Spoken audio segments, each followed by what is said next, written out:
I speak on the pertinent issue for reconsideration of the Constitution for tenure of the elected local government officials. While the tenure of the President and Governors are expressly provided for, the tenure of the local government council office holders is surprisingly omitted. Our recommendation is that we propose that Section 7 of the Constitution should be altered to include a 4-year tenure for all the local government council office holders. Now, I go to 6. There is public revenue, fiscal federalism, revenue allocation. There is no gainsaying that our public service and infrastructure are not working. We need to raise government revenue capacity in order to address those urgent critical spending needs. Nigeria has a huge revenue problem, and we are not generating enough, but we are spending more. Recurrent expenditure is high, and our debt is piling up. Most importantly, we are not practicing fiscal federalism. Our states collect revenue and remitting a percentage of it to federal government. Currently, the federal government collects most of the taxes and then allocates revenue to the other tiers of government. This has led to many distortions in the structure. For example, the states have no incentive to raise their revenue. Instead, they mostly wait for the end of the month to head to Abuja for handouts. Our recommendation is that our section 162, subsection 2 of the Constitution, as well as the legislative lists, should be amended to allow the states to collect taxes over mineral resources within their territory and remit 25% of such taxes to the federal government. The Constitution should be amended to clear the ambiguity over the allocation of consumption tax by federal government, that's VAT, for the benefits of the state, and the state should administer and collect VAT within their territory. One of the main duties, let's look at state police. One of the main duties of government is security of life and properties. The Nigerian police force is charged with internal security and law enforcement in Nigeria. However, the force is inept with varying issues that need urgent intervention. To ensure the efficiency of the police force, there has been a clamor for states to be allowed to constitute and manage their own state police department.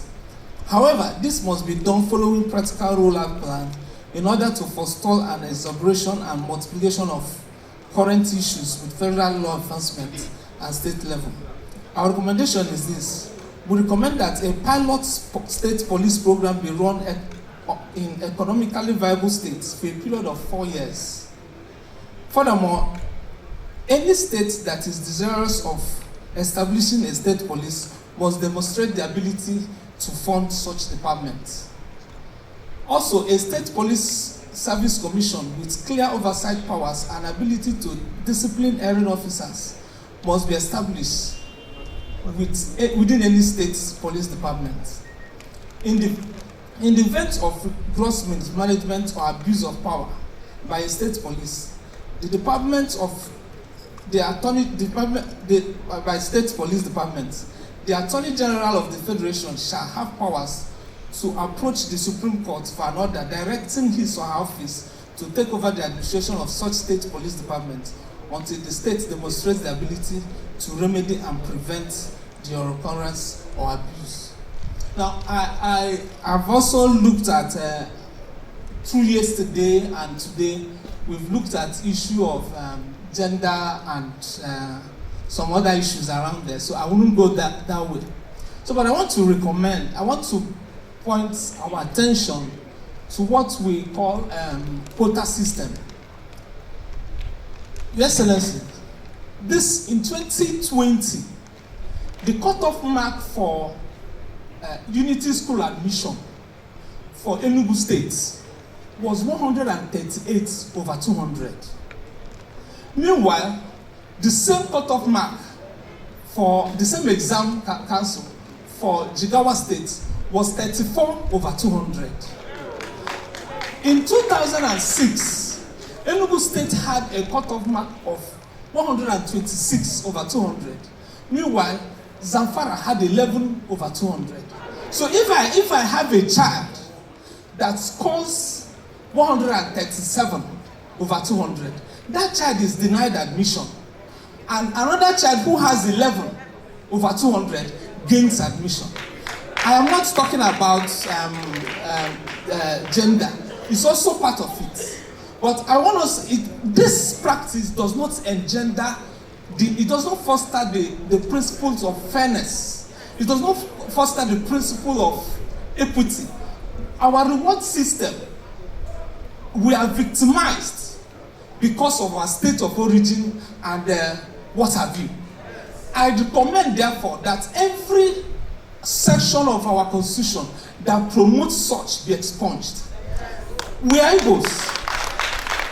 Chairman, I want to draw your attention to something that happened in Eastern Nigeria in the year 2022.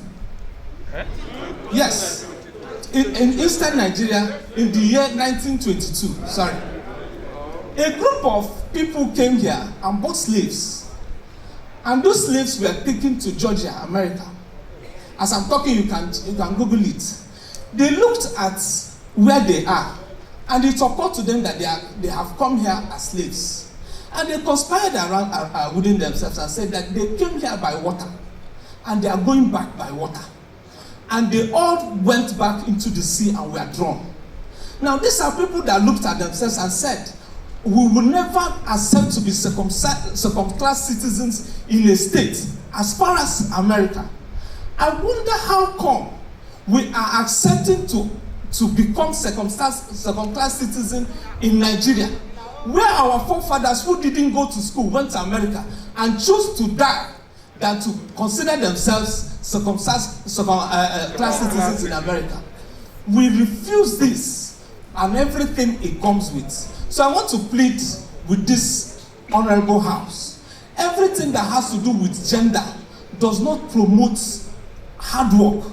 It does not promote merit.